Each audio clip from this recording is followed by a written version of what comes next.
یہ ہے زبان ذاکر، اللہ والے مسلسل ذکر میں لگے رہتے ہیں، غفلت نہیں ہوتی ان کو۔ اس کے لیے سنت طریقہ جو ہے اس میں اللہ سے مانگو ہے نا، اور کثرت سے ذکر کرو۔ اللہ تعالیٰ نے فرمایا ادعو، کثرت ذکر کرو گے، جتنا کثرت سے مانگو مالک کو، اللہ تعالیٰ خوش ہوں گے۔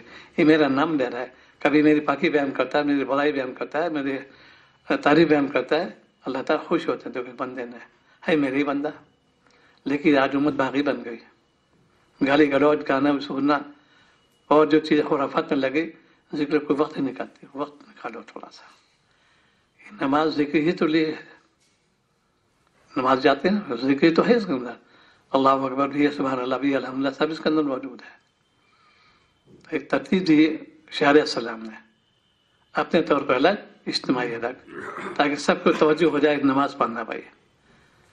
اور نماز میں جو چیز الفاظ ہے وہ سب ایک مشترک ہے۔ امام کے مطابق تو صرف تکبیرات پہ کرتے ہیں، لیکن جو تحیات ہے درود شریف سب برابر ہے۔ اسی لیے کونوا مع الصادقین، اللہ والوں پاس جاؤ، ان سے ملو، ان کی حرکات سکنات دیکھو، یہ ضروری ہے۔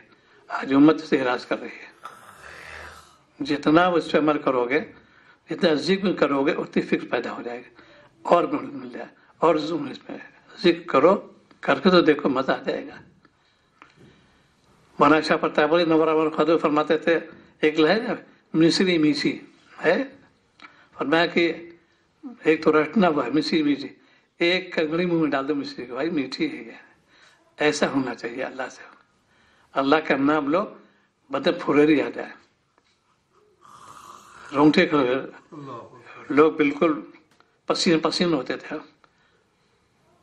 مولانا پرتابی نور خدو کوئی بات غسل ضرورت پیش آ گئی، جسم میں زمانہ مٹ کے اوپر ٹھنڈا پانی اور کپڑے تھے نہیں دوسرے، اس کپڑے پاک کر کے اسے پہنے، اسے نہا لیا، آنے کے بعد لحاف اوڑھ لیا، ذکر میں لگ گئے، اس کی حرارت سے کپڑے سوکھ گئے۔